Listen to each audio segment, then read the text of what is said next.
नमस्कार. मालिकेच्या आजच्या भागामध्ये आपल्याला पाहायला मिळणार आहे की मुक्ता ही पास्ता बनवण्यासाठी किचनमध्ये आलेली असते आणि किचनमध्ये गॅस काही ऑन होत नसतो, म्हणून अचानक मुक्ता सिलेंडर जो आहे तो चेक करायला पाहते. तर तेव्हा तिथून सिलेंडरच्या मधून तिथे आग बाहेर येते. पेट घेतो सिलेंडर आणि मुक्ताला कळायचं बंद झालेलं असतं की अचानक हे सगळं का झालेलं आहे, हे सगळं कशामुळे घडलेलं आहे.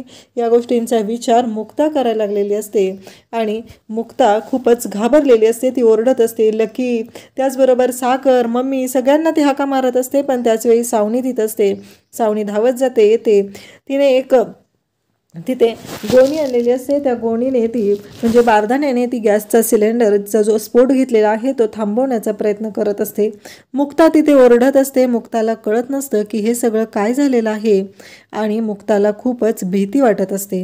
त्याचबरोबर सावनी मात्र प्रसंगावधान राखून मुक्ताचा जीव वाचवण्याचा प्रयत्न करत असते. मुक्ताच्या जवळ येऊन मुक्ताच्या पदराला लागलेली आग ही सावनी स्वतःच्या हाताने विझवत असते. तेव्हा मुक्ता म्हणत असते, सावनी, अहो हाताने नको, तुम्हाला हाताला भाजेल ते. पण सावनी मात्र स्वतःच्या हातानेच ती आग विझवण्याचा प्रयत्न करत असते. त्यानंतर तिथून मुक्ताला ती बाहेर घेऊन येते. तोपर्यंत सागर आलेला असतो. मुक्ता खूप घाबरलेली असते, ती रडत असते. सागर म्हणतो, काय झालं मुक्ता, अचानक हे सगळं काय झालेलं आहे, हा प्रश्न सागरने विचारलेला असतो. तेव्हा मात्र मुक्ता म्हणत असते की सागर, गॅसने स्फोट घेतला, सिलेंडरने स्फोट घेतलेला आहे. अचानक काय झालं ना मला कळलंच नाही आहे. मुलांना पास्ता बनवायचा होता म्हणून मी किचनमध्ये गेले होते आणि अचानक तिथे स्फोट घेतलेला आहे, हे सगळं मुक्ता सांगत असते. तेव्हा मात्र सागर म्हणत असतो, काय. तेव्हा मुक्ता म्हणते की सावनी तिथं आली म्हणून मी वाचले, आज सावनीमुळं माझा जीव वाचलेला आहे, हे मुक्ता सागरच्या समोर सांगत असते. सागर लगेचच धावत येतो आणि इकडे सावनीला म्हणू लागतो की काय झालं, तुझ्या हाताला पण भाजलेलं आहे, पण हे सगळं कसं पॉसिबल, म्हणजे मला शक्यच नाही आहे, हे सगळं कसं होऊ शकतं, गॅसचा स्फोट कसा होऊ शकतो, हा प्रश्न सागरलाही पडलेला असतो, मुक्तालाही पडलेला असतो. तेवढ्यात मुक्ताचं लक्ष सावनीकडे जातं. सावनीच्या हातालाही भाजलेलं असतं. मुक्ता म्हणते, सावनी, तुमच्या हातालाही भाजलेलं आहे. आणि तेव्हा मात्र इकडे मुक्ता म्हणत असते की सावनी, तुमच्या हातालाही भाजलेला आहे. मग लकीला फर्स्ट एड आणायला सांगून लगेचच लकी सावनीच्या हाताला क्रीम लावून देऊ लागतो. इकडे सागर मुक्ताची काळजी घेत असतो. मुक्ताला समजवत असतो की मुक्ता, काळजी करू नका, घाबरण्याची काही गरज नाही. त्यानंतर सागर स्वतः हात जोडून इकडे सावनीचे आभार मानत असतो. सावनीला म्हणत असतो, खरंच थँक्यू सो मच, आज तुझ्यामुळं मुक्ता वाचलेल्या आहेत, हे सगळं तो बोलत असतो. आणि तेव्हा मात्र मुक्ता विचार करत असते. मुक्ता म्हणत असते, आजपर्यंत घरातच काय पण या बिल्डिंगमध्येही कधी आग लागलेली नाही, पण आज अचानक असं काय झालेलं आहे, ही आग अशी कशी लागली. मुक्ताच्या हाताला जरी लागलेलं असलं तरी मुक्ताचे डोक्यातले विचार काही थांबलेले नसतात आणि मुक्ता त्याच गोष्टींचा विचार करत असते. ती म्हणत असते, नाही, काहीतरी वेगळं घडलेलं आहे, हे मला ना शक्यच वाटत नाही, अशी आग लागणं. आणि मुक्ता ओरडत असते. तिला त्रासही होत असतो, तिच्या हाताला भाजलेलं असतं. आणि त्याचबरोबर सावनी मात्र पाहत असते. सावनी म्हणत असते, कसं आहे, दिवाळीला सगळ्यांच्या घरी दिवे लावले जातात, पण तुमच्या घरात मला मोठा धमाका करायचा आहे, आजपर्यंत कधीही झाला नाही. एवढा जर मोठा धमाका करायचा असेल तर एवढे थोडेसे चटके मला हाताला घ्यावेच लागतील ना. आणि मग ती म्हणू लागते, आधी हाताला चटके मग मिळते भाकर, हे सगळं सावनी बोलत असते. मनातल्या मनात तिचं चालू असतं. आणि त्यानंतर आपल्याला पाहायला मिळतं की सावनी बाहेर गेलेली असते आणि त्याचवेळी रस्त्यावर तिचं लक्ष जातं. रस्त्यावरती मिहिका आणि हर्षवर्धन दोघांचं भांडण चाललेलं असतं. मिहिका म्हणत असते, मला नकोय तो नेकलेस.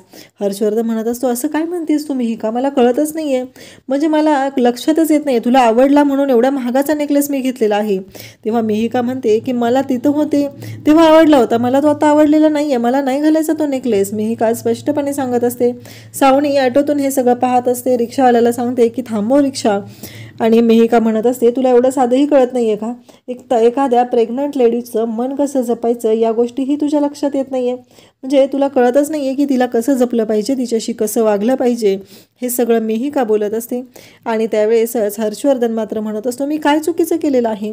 मिहिका म्हणते, हा नेकलेस जो तुम्ही घेतलेला आहे ना हर्षवर्धन, तो माझ्यासाठी नाही तर लोकांच्या पुढे तुमची इमेज दाखवण्यासाठी घेतलेला आहे.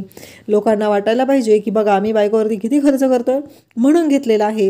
हे सगळं मिहिका बोलत असते आणि हर्षवर्धनला खूप मोठा धक्का बसलेला असतो.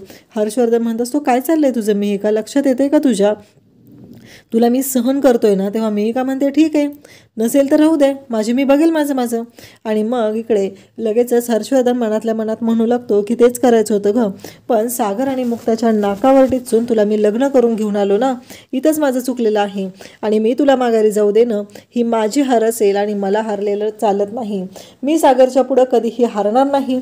हे सगळं हर्षवर्धन बोलत असतो आणि मिहिकाचे नखरे मात्र सुरूच असतात. मिहिका म्हणत असते, तसं असेल तर ठीक आहे. तेवढ्यात सावनी तिथे येते आणि सावनी म्हणत असते की मला कळत नाही आहे की हर्षवर्धन म्हणजे आत्ता ही मिहिका बोलली ती. तर मिहिका म्हणते की विचारा ना हर्षवर्धनला, मी प्रेग्नंट आहे आणि हर्षवर्धनचं बाळ माझ्या पोटात वाढते.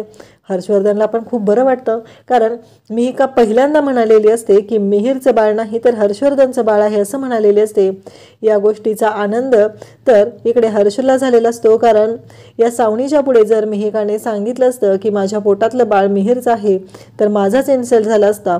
आणि आता मिहिकाने जी बाजू घेतलेली आहे त्यामुळं हर्षवर्धनला तर चांगलंच वाटत असतं.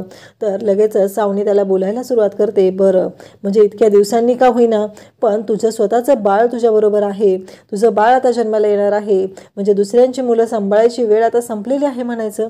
हे सगळं बोललं जात असतं आणि सावनी म्हणते की ठीक आहे, पण आता एक लक्षात ठेव, आता तुला उतरती कळायला लागलेली आहे, कारण एक ही तुला ॲवॉर्ड मिळालेला नाही ना, तुझा बिझनेस व्यवस्थित चालत आहे. सावनीला तो म्हणत असतो, तुला विदाऊट मेकअप बघितलेलं पाहून मला तर धक्का बसलेला आहे, कारण तुझे काय बोलायची ते काहीच राहिलेलं नाही आहे. नाही, सागर कोळीनं तुझी चांगलीच वाट लावलेली दिसते. हे सगळं बोललं जात असतं. तेव्हा इकडे सावनी त्याला म्हणते की तुझी तू बघ रे, मी मात्र सुखात आहे आणि मी चांगलं राहत आहे, चांगलं जगत आहे, त्यामुळं तू माझा विचार करू नको असं म्हणून सावनी तिथून निघून येते.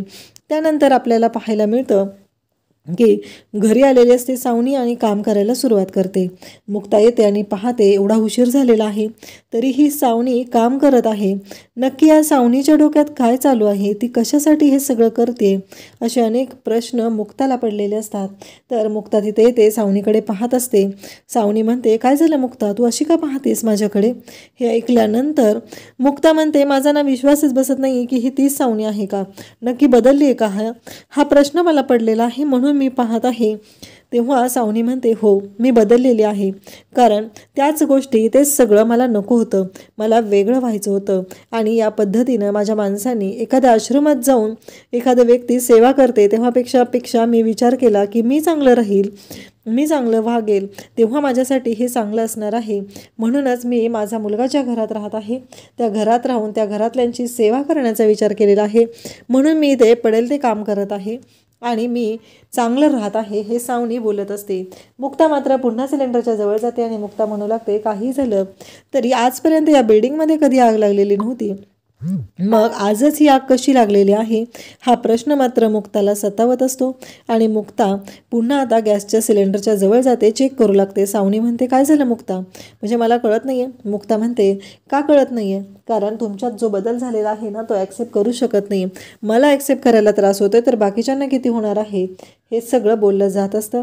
आणि तेव्हा सावनी म्हणत असते, बरोबर आहे, आजपर्यंत मी चुकाच एवढ्या केलेल्या आहेत की माझ्यातला बदल हा तुम्हाला ॲक्सेप्ट करणं अवघडच जाणार आहे, हे सगळं सावनी बोलत असते. तेव्हा मुक्ता म्हणत असते, हो ना, कारण आत्तापर्यंत तुमच्या चुकाच इतक्या भयानक होत्या ना, कळतच नाही आहे की तुमच्यात नक्की बदल झालेला आहे का नाही, हे सगळं ती बोलत असते. तेव्हा मात्र इकडे मुक्ताला प्रश्न पडलेला असतो. मुक्ता म्हणत असते की नाही, ही सावनी आग लावणारी आहे का आग विझवणारी आहे हे मला शोधावंच लागणार आहे. त्यानंतर उद्याच्या भागामध्ये मुक्ताच्या हाताला लागलेलं असतं. सागर मुक्ताच्या हाताला पट्टी करत असतो आणि इकडे सावनी म्हणत असते की मुक्ता, आजपर्यंत कधीही बघितलेली नाही अशी सावनी तुला बघायला मिळणार आहे. ही सावनी वनवा घेऊन आलेली आहे, वनवा.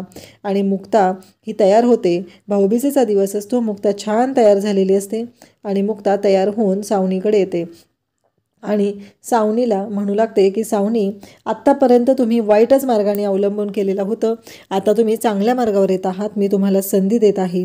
पण आता चुकूनही तुम्ही वाट वाकडी करण्याचा प्रयत्न केला तर पुन्हा कधीही तुम्हाला तुमच्या आयुष्यामध्ये संधी मिळणार नाही आणि तुम्ही विचार करा की ही शेवटची संधी ठरू नये.